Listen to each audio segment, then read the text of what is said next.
जब सास माँ आएगी बताएंगी तो हम धुल लेंगे कि वह आलू को काट करके निरमा से धोती हैं कि लाइव बॉय से धोती हैं। अब उस आलू को काट करके वहीं छोड़ करके और एलईडी खोल करके देख रही थी।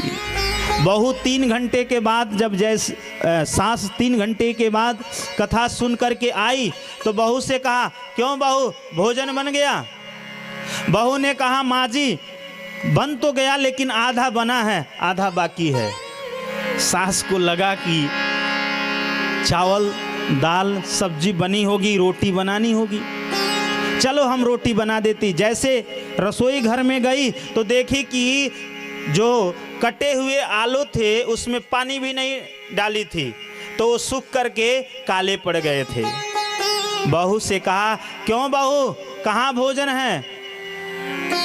बहू दौड़ करके आई, कही, माँ जी आप तो जल्दी जल्दी चल गई कथा सुनने के लिए, बता के तो गई नहीं कि आपने आलू को काट करके किस साबुन से धोती हैं, निरमा से कि लाइव ऑयल से कि पेयर से। तो अब बता दीजिए कौन से साबुन से धोना है, उसको मैं धो दूं। सास ने माथा पीटा, अरे बहू तुमसे अच्छी तो मैं हूं, कभी स्कूल में नहीं गई लेकिन इतने परिवार को बना करके मैंने खिलाया है, और तुम तो कह रही थी कि मैं होम साइंस से डबल MA हूं, तो तुम्हारी जो पढ़ाई लिखाई है केवल स्कूल तक ही है। कहने का भाव ये है कि लड़कियों को खूब पढ़ाइए, खूब आगे बढ़ाइए, लेकिन साथ साथ अपने संस्कृति के बारे में, अपने संस्कार के बारे में जरूर बताइए। करदम जी लड़की देखना चाहते हैं, वो समझ गए कि लड़की बड़ा संस्कारिक है, उन्होंने पसंद कर लिया और करदम जी ने स्वयंभू मनु से कहा कि मैं आपके बिटिया के साथ में ब्रह्म विधि से विवाह करना चाहता हूं। देखिए विवाह भी कई प्रकार के होते हैं। कितने प्रकार के होते हैं? विवाह 8 प्रकार के होते हैं।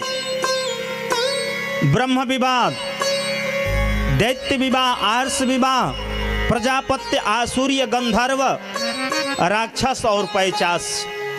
यह 8 प्रकार के विवाह होते हैं। मनु स्मृति में 2 से 3 अध्यायों में केवल विवाह के बारे में ही बताया गया। ब्रह्म विधि से वह विवाह होता है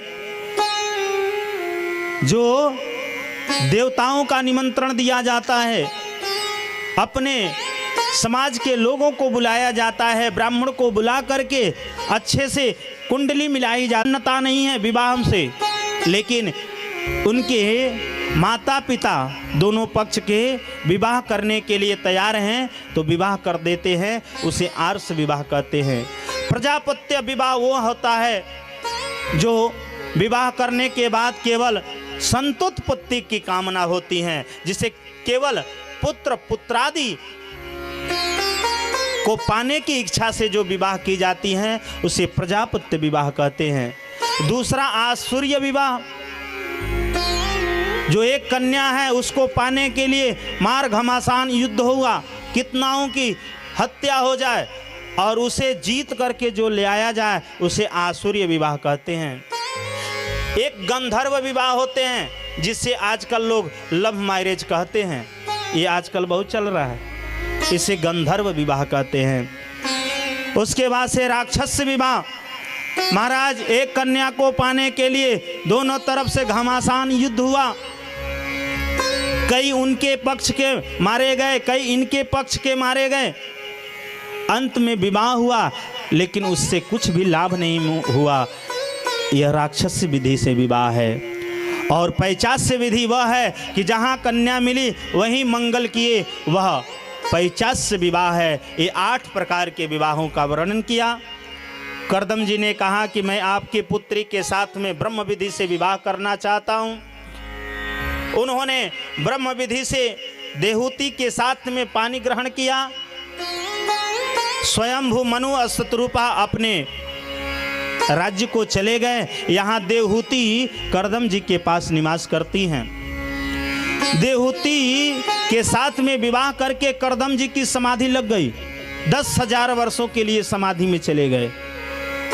आजकल के युवा पीढ़ी अगर विवाह से पहले कुछ पूजा पाठ भी करते तो विवाह होने के बाद वो भी छोड़ देते।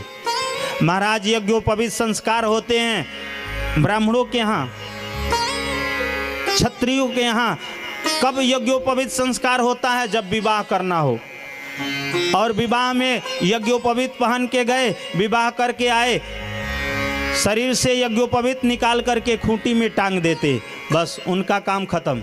विवाह तक यज्ञोपवित्र रहा। विवाह हुआ करदम जी का, करदम जी समाधि में चले गए, लेकिन देवहूति वहीं बैठी रही। आजकल की स्त्रियां होती, आजकल की माताएं होती तो इतनी प्रतीक्षा नहीं करती, वो तो मायके चली जाती। लेकिन 10,000 वर्षों तक करदम जी ने तपस्या किया, देवहूति वहीं बैठी पड़ी रही। जब करदम जी की तपस्या पूर्ण हुआ, नेत्र को खोला तो देखा कि एक जीर्ण शीर्ण स्त्री बैठी हुई है। करदम जी ने पूछा, देवी तुम कौन हो? देहूति ने कहा, मैं आपकी विवाहिता पत्नी हूं। आप विवाह करके मुझे भूल गए? करदम जी के आंख से आंसू आ गए। अरे तुम राज घराने की राजकुमारी हो, तुम अभी तक यहीं बैठी रही, तपस्या करती रही। तुमको तो अपने पिता के घर चले जाना चाहिए। देहूति ने बहुत सुंदर बात कहा, जिस स्त्री का विवाह हो जाए उस स्त्री का पति का ही घर उसका सब कुछ है। जब तक विवाह नहीं हुआ है तब तक वह अपने घर में निवास कर रही है, कोई बात नहीं, लेकिन विवाह होने के बाद उसका जो मुख्य घर है वह पति का घर है। इसलिए मैं यहाँ से छोड़ करके नहीं गई। करदम जी ने कहा, तुम्हारी इस निष्ठा को देखकर मैं बहुत प्रसन्न हूं। तुम क्या चाहती हो मुझसे?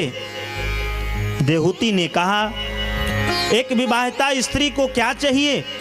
मैं मातृ तत्व को प्राप्त होना चाहती हूँ, मैं माँ बनना चाहती हूँ।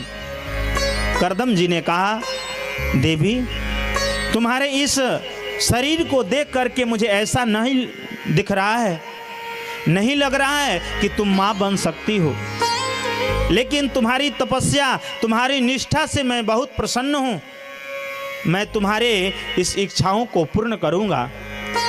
करदम जी देहूति के हाथ को पकड़ करके, बगल में एक सरोवर था, जा करके जैसे डुबकी लगाया तो डुबकी लगा करके बाहर निकले तो ऐसा लग रहा था मानो अभी अभी विवाह करके आ रहे हैं।